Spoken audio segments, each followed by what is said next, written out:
Saya jemput Tuan Aminul Huda bin Hassan, Seri Gading. Terima kasih Tan Sri Speaker. Soalan Seri Gading nombor 11. Sila Menteri. Tan Sri Yang di-Pertua, terima kasih. Yang berhormat Seri Gading. Tan Sri Yang Pertua, izinkan saya ingin menyampaikan sedikit ucapan selamat datang kepada rombongan pelajar dan guru Sekolah Menengah Kebangsaan Air Baloi, Pontian. Dan saya ingin menyampaikan serangkap pantun dari Ahli Parlimen Pontian, mewakili Timbalan Menteri Keuangan.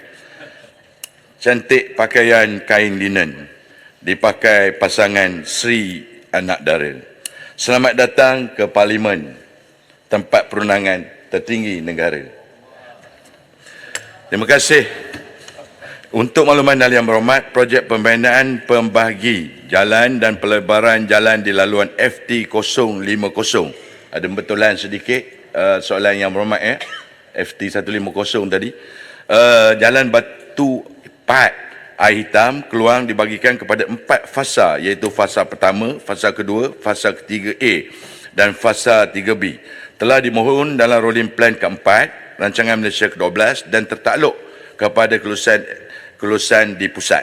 Pelaksanaan projek ini adalah secara berperingkat mengikut keutamaan kelulusan agensi pusat dan keadaan kewangan semasa negara. 2 fasa telah pun siap sepenuhnya, iaitu fasa 1 dan fasa 2. Fasa ketiga iaitu membina median pusingan U dan kerja-kerja berkaitan di Jalan Batu Pahat Air Hitam Keluang FT 050 daripada Parit Sempadan Batu Pahat Seksyen 21 hingga jambatan merentasi Lebuh Raya Plus Seksyen 34.5. Sedang dalam pembinaan. Projek ini melibatkan kos sebanyak RM250 juta dengan kemajuan fizikal sebenar 34.37% berbanding jadual 24.14% dan dijangka akan siap sepenuhnya pada 26 Oktober 2025. Bagi tujuan keselamatan pengguna jalan raya semasa pembinaan, Traffic Management Plan yang disediakan perlu dipatuhi oleh kontraktor. TMP yang disediakan merangkumi penyediaan plan pengurusan projek, perusahaan traffic diversion dan pemasangan peralatan keselamatan seperti papan tanda keselamatan, barrier dan blinkers disediakan adalah mencukupi bagi memastikan kelancaran trafik dan keselamatan pengguna jalan raya. Terima kasih, Tan Sri Pertua. Saya jemput soalan daripada Seri Gading. Terima kasih Tan Sri Speaker. Berdasarkan kepada jawapan yang dikemukakan, terima kasih kerana nampaknya pembinaan itu agak baik, laju daripada sasaran awal. Cuma kalau bolehlah, sebab apa kita akan menghadapi lebih kurang 2 tahun lagi, 2025 tu, Oktober. Kalau boleh dipercepatkan, satu. Yang keduanya, mengelakkan kemalangan. Sebab sebelum daripada ini terlalu banyak kemalangan maut dan di situ antara puncanya. Dan kalau boleh, bila tempoh boleh dipercepatkan. Kalau boleh selain daripada Oktober 2025. Boleh ke tidak? Terima kasih, Tan Sri Pertua.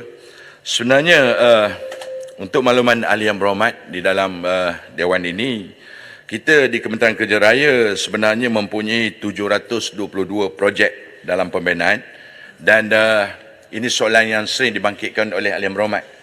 Peluang saya untuk bercakap sedikit kerana saya nak menjawab soalan Seri Gading agak ringkas. Projek sakit hanya berjumlah 18 saja. Bersamaan dengan 2.5% keseluruhan projek sakit. Semalam banyak membangkit perkara ini dan saya nak maklumkan dalam kesempatan ini hanya 18 je kita projek sakit daripada 728. Berbalik kepada persoalan Yang Berhormat, kemajuan fizikal projek ini adalah 10% lebih awal bersamaan dengan 103 hari daripada jadual yang dirancang. Maknanya kita ahead of schedule dengan izin adalah melebihi sebanyak 103 hari. Maknanya lebih kurang 3 bulan lah, 3 bulan lebih.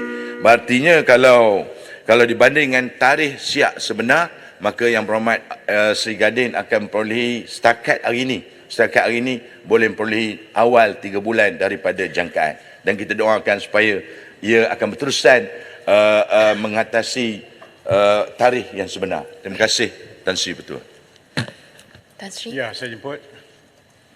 Silakan, saudara. Jerulun. Yang Berhormat Menteri, berkait dengan soal pembinaan jalan-jalan yang masih lagi di peringkat belum diselesaikan, apakah mekanisme yang ditetapkan oleh kerajaan andai kata berlaku kemalangan? Kemalangan itu juga boleh menyebabkan kematian.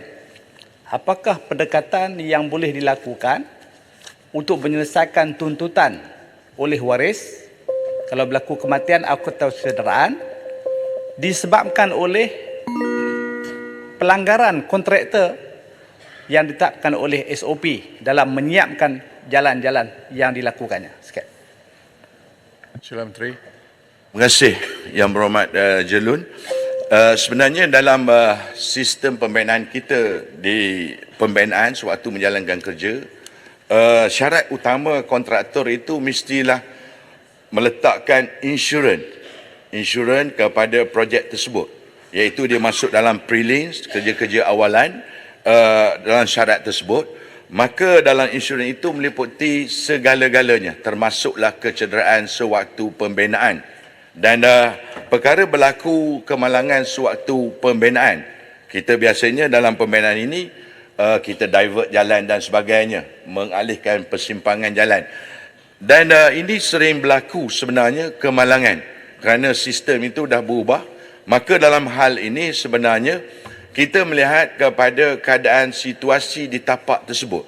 Kita akan siasat, dan sekiranya, pernah saya jawab dalam persoalan ini, sekiranya berlaku kemalangan, maka pihak yang berlaku kemalangan tersebut boleh pertama membuat laporan polis dan disebabkan oleh kesilapan sewaktu pembinaan.